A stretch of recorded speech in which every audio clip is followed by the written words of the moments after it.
There is fear in the great house of Collinwood. Fear where there should be joy. For the daughter of the house has returned, safe from the hands of the monster. But a new threat engulfs her. She has heard part of a dream, and she knows that if she sleeps and dreams the dream, she will die.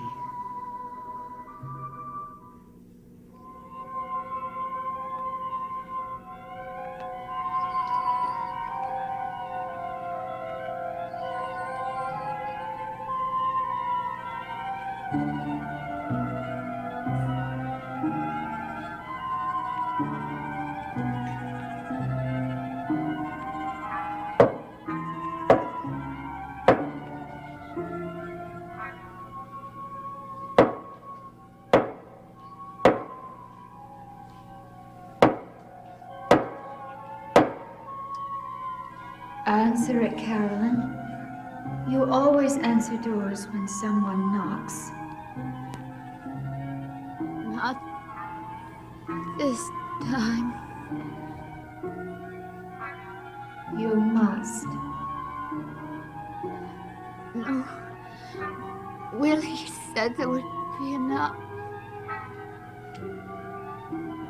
Willie told me the dream would start with a knock at the door.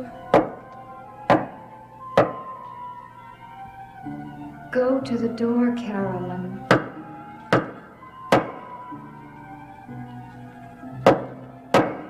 No. No. No. Further.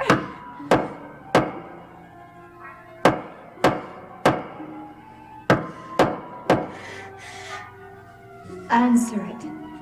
Answer it. Answer it. No! I will not!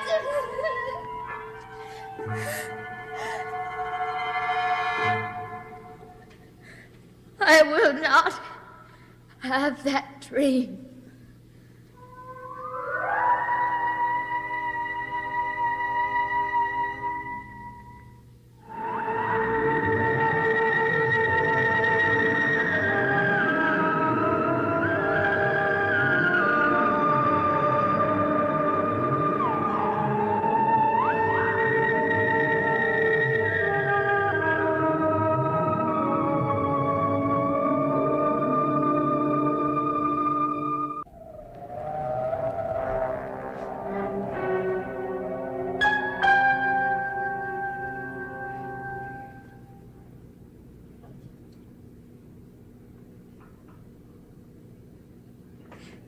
Professor Stokes, I am desperate.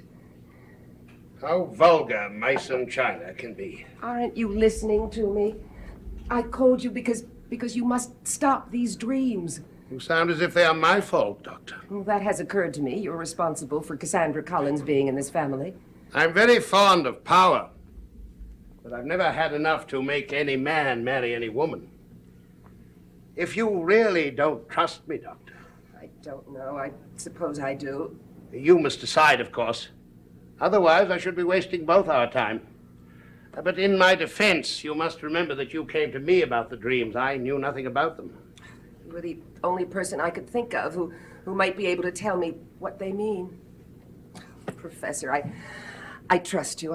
I must, because the dream keeps coming closer and closer to Barnabas. Yes, I'm sure it does.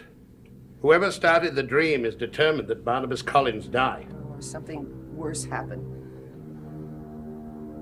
Is there anything worse? Do tell me. I didn't mean... It was a pointless remark. I don't think so.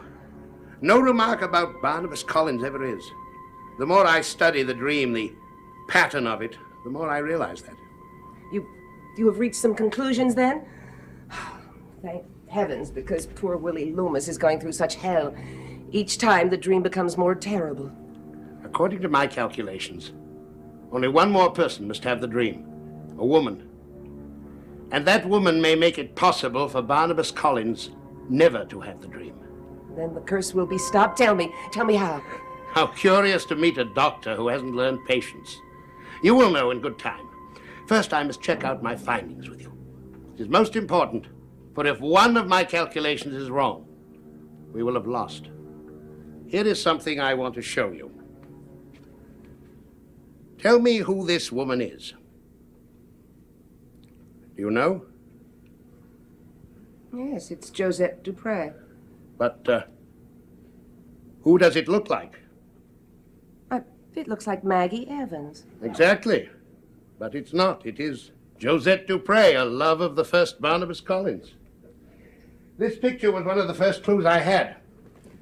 When I met Maggie Evans, I wondered why she should be the first to dream. The witch has a sense of humor. To get at Barnabas, he started with Josette.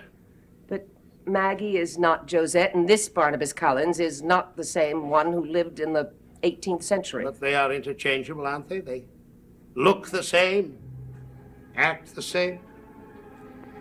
My curiosity about Barnabas Collins is partly the result of my reflections on the dream.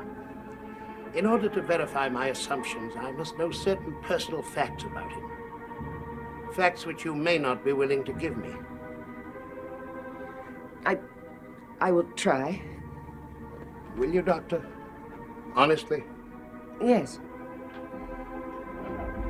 Maggie Evans was the first to dream. Then Jeff Clark. Did either have a close relationship to Mr. Collins? No, not at all. Just as I thought.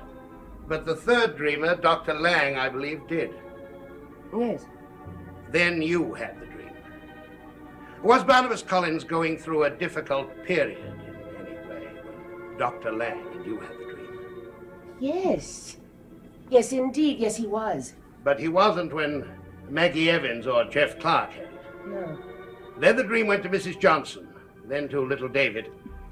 Obviously, Mr. Collins' personal crisis had resolved itself, and the dream went to comparative strangers. But now, with Willie Loomis. Yes, he is going through a difficult time of it. So I gathered. Where is Willie Loomis? Oh, he's in his room. I locked him there. He wanted to tell Carolyn the dream. She was the beckoner in his dream. And if he tells her, He then... must. Because the beckoner in Carolyn Stoddard's dream will be Barnabas Collins. Then he must never tell her. Aren't you forgetting about me, Dr. Hoffman? I can be the beckoner in Carolyn Stoddard's dream. Not Barnabas? But how? How will you do that? There may be a way. I'm willing to take a chance. If it works, and that means if I live, Barnabas Collins will be saved. Are you willing to take a chance with me? Yes, I think so. Good. Then bring Carolyn Stoddard here. Immediately.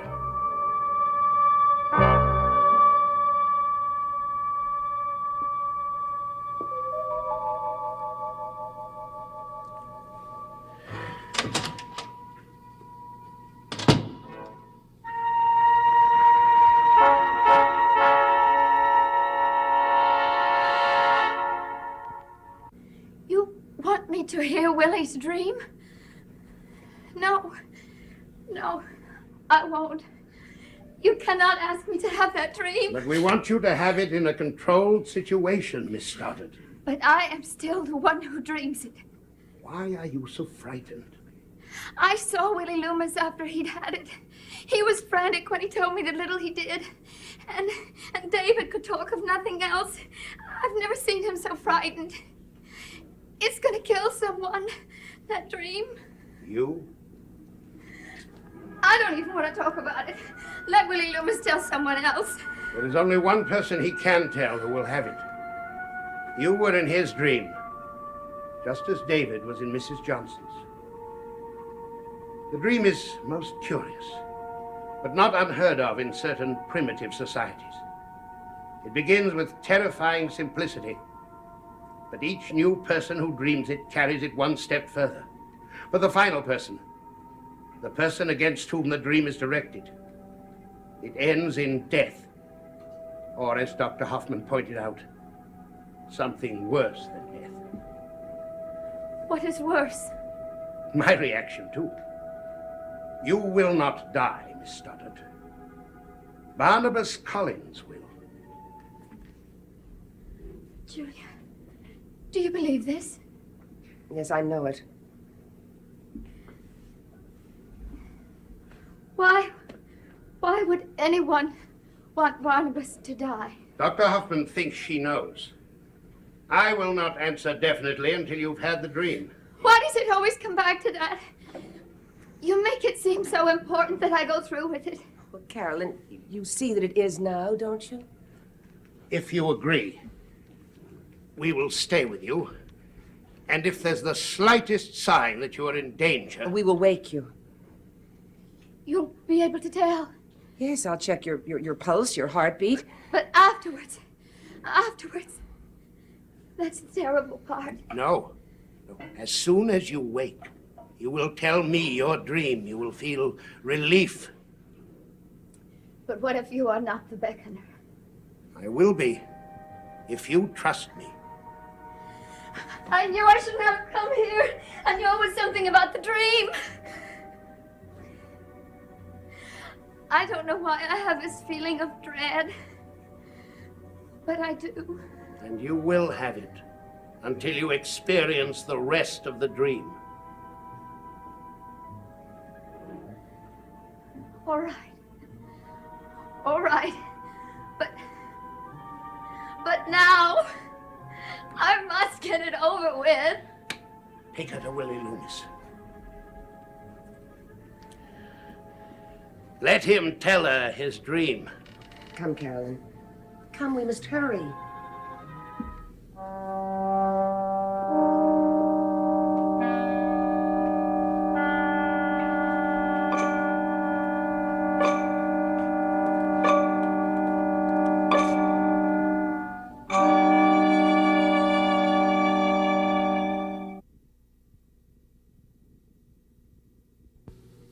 Look into my eyes, Miss Stoddard. What do you see? Keep looking.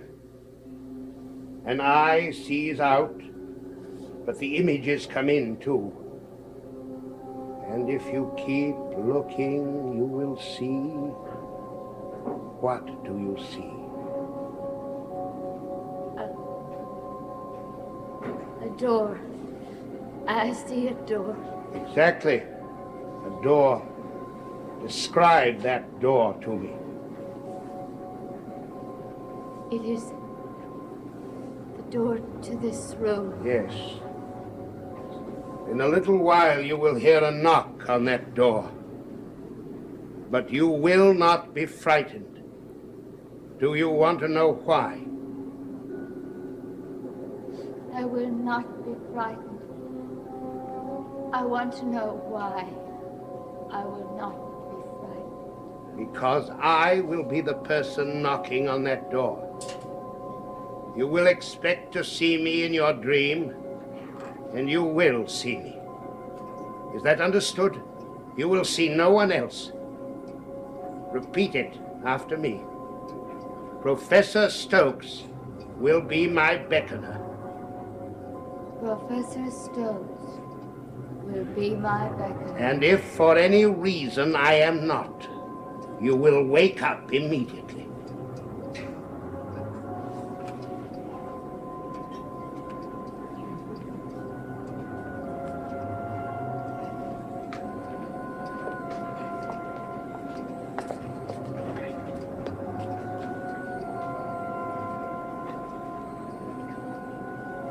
When I say the word, you will close your eyes and sleep. Sleep. Will it work? Will she be able to put you in her dream? We must hope so. I am not fond of wasting time.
No.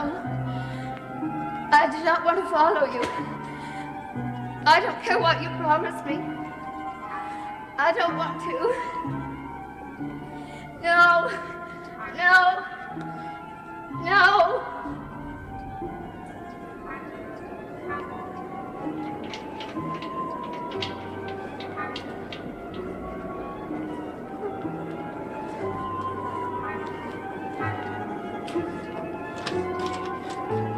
Will you come with me? Please come with me.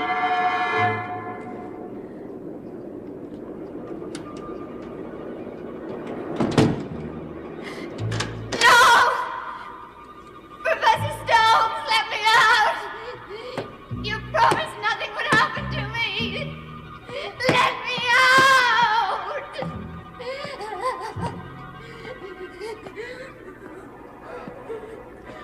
Through sight and sound and faceless terror, through endless corridors of trial and error, ahead a blazing light does burn, and one door leads to the point of return.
Tell me your dream from the beginning, quickly, for I must have it this night.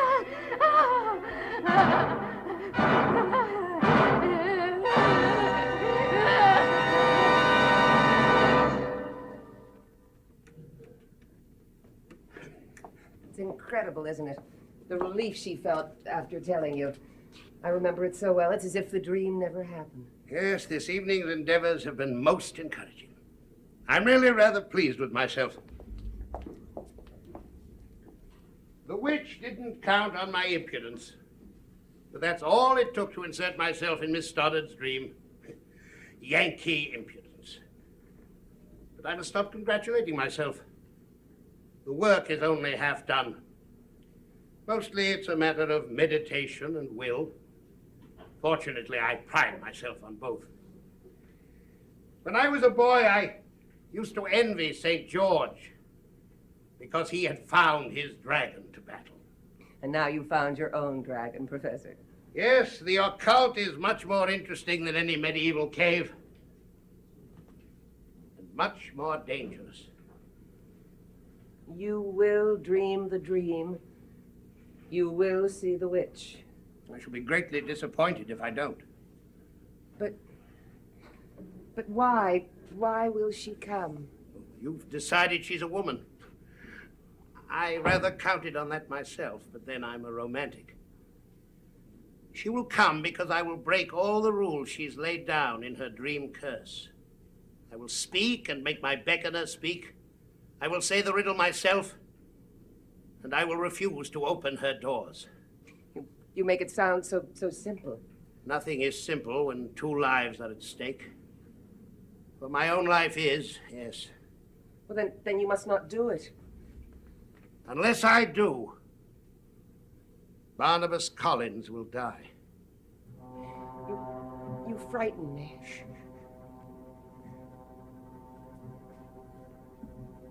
Now it will begin.